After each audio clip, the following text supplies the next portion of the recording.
And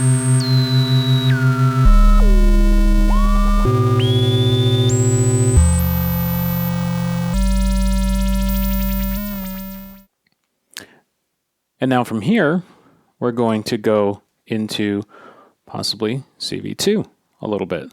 So we're still going to use our noise source.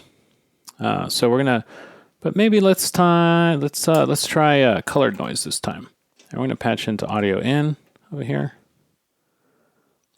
And then we're going to patch out from audio out into input 1 over here. Resonance is all the way up. Let's start with resonance all the way down. Maybe get a nice little sound. I want to bring down my high frequencies, maybe bring up my lows. There you go. That's a nice low frequency noise type sound. Okay, so that's going to be our sound source this time around. And this time, we're going to actually bring the voltage controlled LFO into it as we go into CV2. But first, let's hear what it sounds like, random output, going into CV2, and I'll just adjust the amount of CV coming into CV2.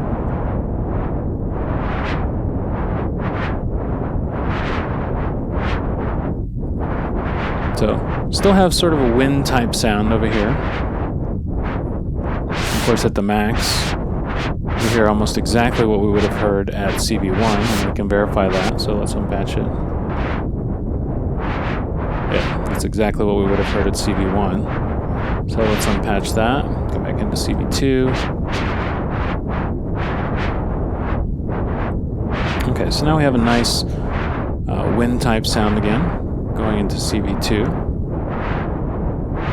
Just want to do a quick demo of the random input into CV2 before we move right along. Now CV3 is going to function essentially the same way. You plug something into it and then you can adjust the amount of modulation going into it by bringing the dial all the way clockwise, or at the very, very minimum, all the way counterclockwise.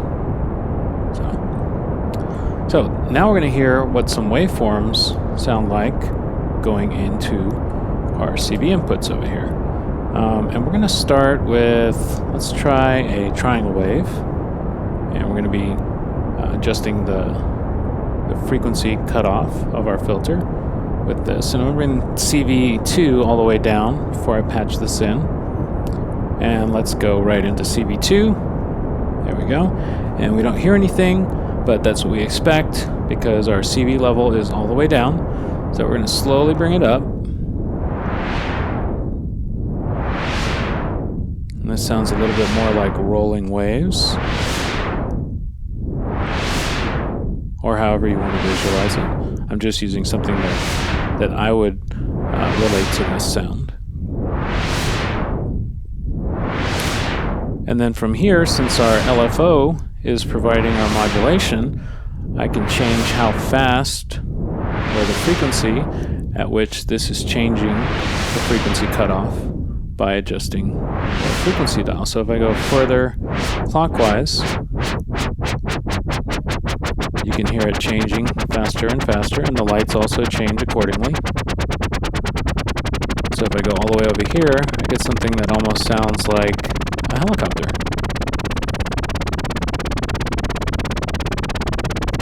I could accentuate that a little bit by bringing CV2 up, since I was at a fairly low level here a moment ago. And I could even bring it up a little more by adding a little bit of resonance.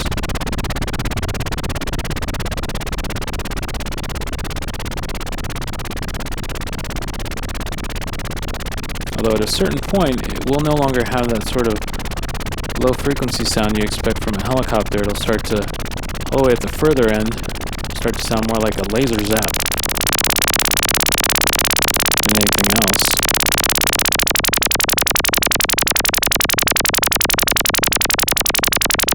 And then of course now I can bring my frequency down if I want to. Now it sounds more like a UFO, or what I would expect a UFO to sound like, than a helicopter. Okay, so that's triangle wave. LFO going into CV2 over here. Now let's hear what it sounds like all the way at the max. That's with our resonance setting about 3 o'clock. Let's bring it back a little bit.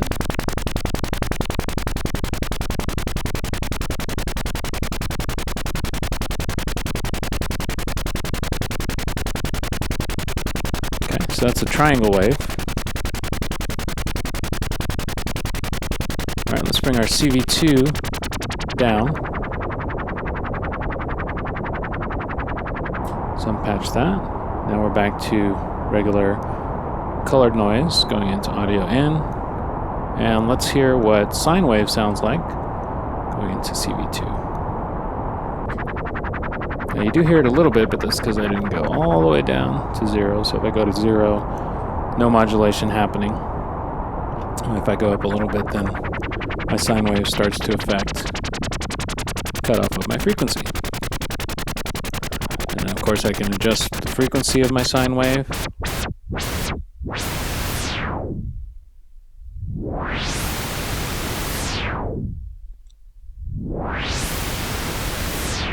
And there you can get a little bit more of a long, sustained white noise type sound.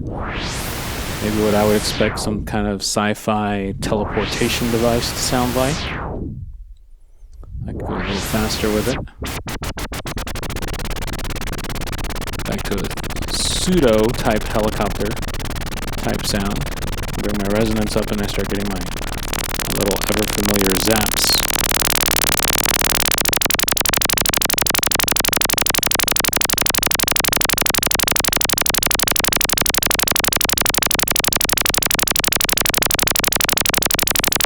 Okay, so that's going into CV2, sine wave from LFO. I'm going to unpatch that.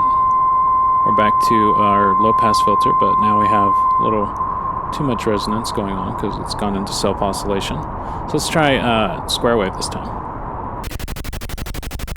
That's kind of what we expect, on, off, but very fast. So if we bring it down, almost like flipping channels.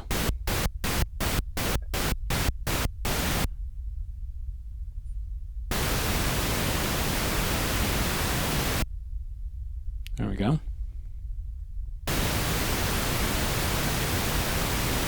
Not a lot of excitement on that one for me, but I'm going to unpatch that one, and let's go right on to saw wave.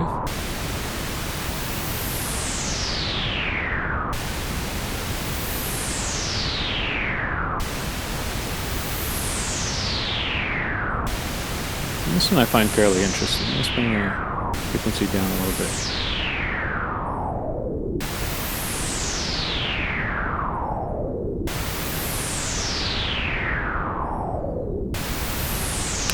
Frequency down just a little bit and get a nice long cycle.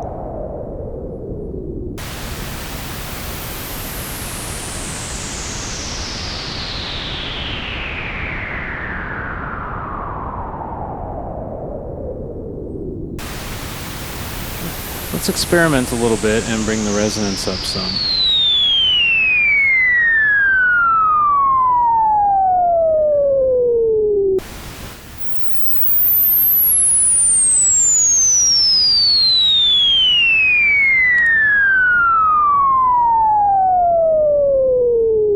So there we get a nice mixture of a surf or water type sound mixed with sort of a bomb falling type sound.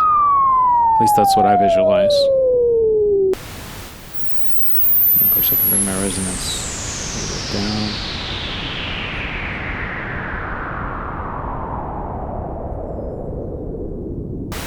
Okay, so that's going into CV2.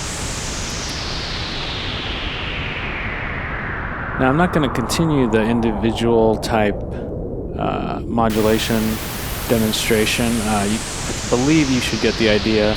Going into CV1, for the most part, there's not a lot of adjustment of the CV going into here, unless you're doing it externally, such as with here adjusting the level of the random output or the rate. But once you start going into control voltage 2, you can adjust the amplitude of the modulation going into your module here. So we're going to go into the section of the demonstration now where we modulate multiple inputs of the low-pass filter.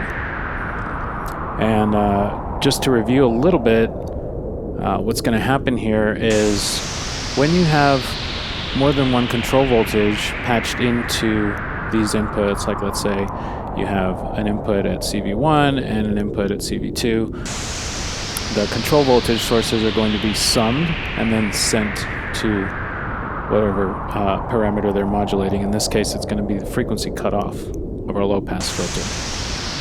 So if you have CV sources going into all three of these inputs, then they're all going to be summed and then sent to the cutoff of the filter. So we're going to stay with our sine wave. So that's a nice little effect. And we're going to bring in our random output from our noise module. And we're going to patch that into CV3. So we get a nice little blend of two control voltage modulations going into our low-pass filter.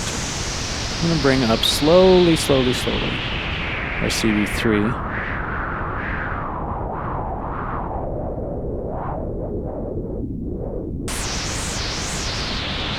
So it's the same type of sound. It's still starting high, going low, but now it's sort of wavering as well according to the rate setting that we have over here on our noise module.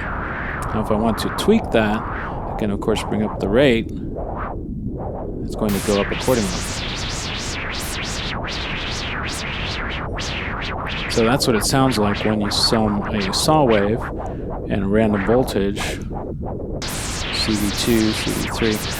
I can also change the blend, so if I want to maybe bring down my saw wave, make it more random voltage blended, I can do that. Or, you know, if I want to bring this all the way down the way it was and bring my saw wave up, I can do that as well, just to get a slightly different timbre of sound. And remember, I can always bring in, you know, additional resonance by bringing in more resonance to get more of a laser beam type sound. Yeah, it's a little bit delayed because it hasn't quite come around yet, but there it's very pronounced. And of course, if I bring in CV3 over here, let's see if I can get to it. And we get some very interesting modulation effects.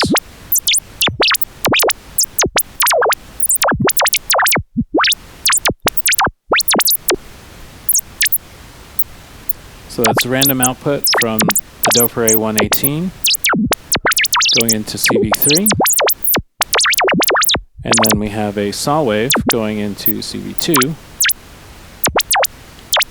And then of course I can maybe try a different one, maybe it's a triangle wave. Maybe bring my frequency up a little bit.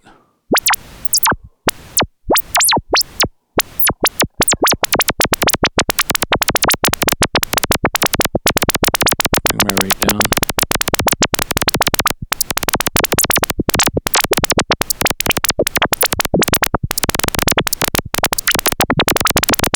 Getting a very interesting sound coming out of there too. Bring my resonance down a little bit.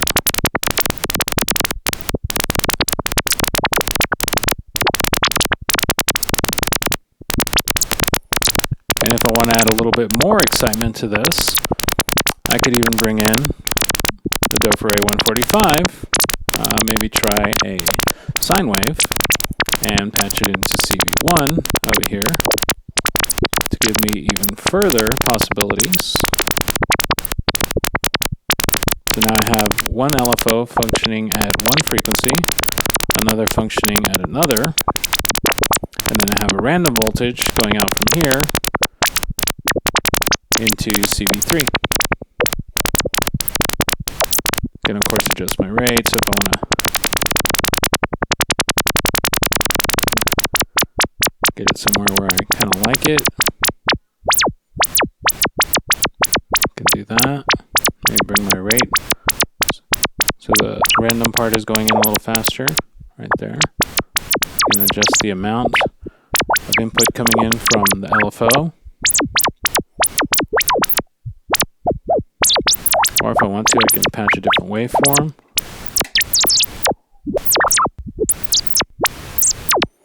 Far cry from our wind sound that we had originally starting out.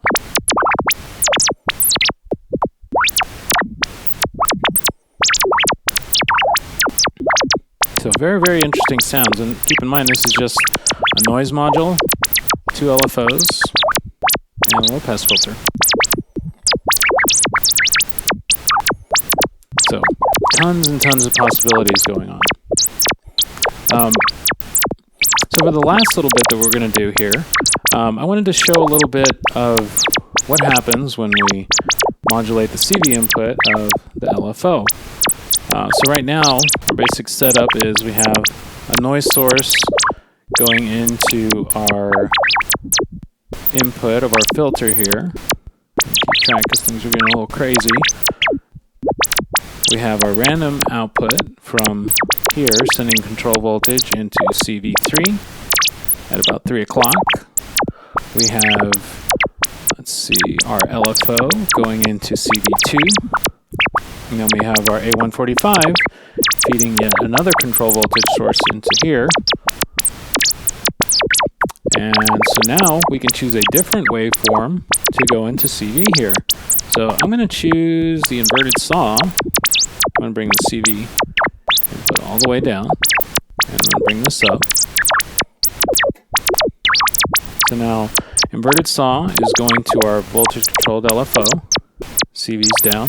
And so as soon as I bring this up, it's going to start modulating our LFO sound. And just so it's not quite as confusing, I'm going to unpatch the A145 temporarily so we know kind of what it sounds like. And you can see now that whereas our frequency used to be a steady pulse indicated right there, or frequency, once I patch a different waveform into it, it's now being modulated.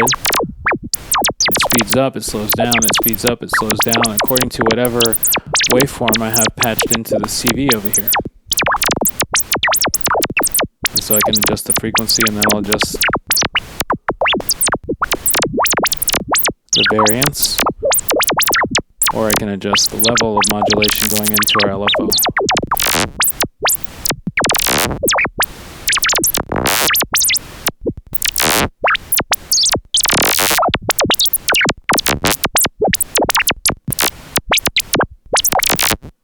And here I'm just experimenting. I'm just trying to get an interesting kind of sound.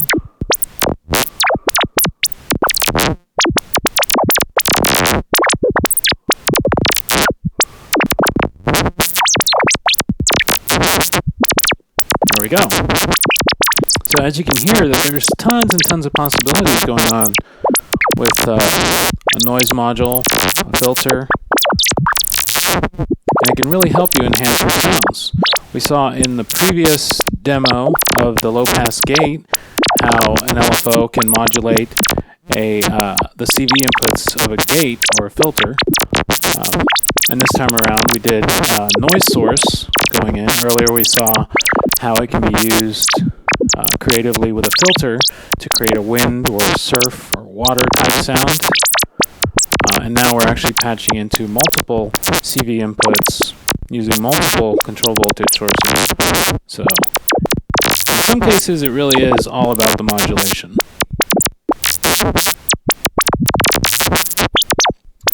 So there we are. And we've reached sort of the end of this particular demo, as well as the section discussing the A110. This is sort of a little appendix at the very end, since I didn't want to leave our friend, the A120 VCF, out of the mix, so to speak.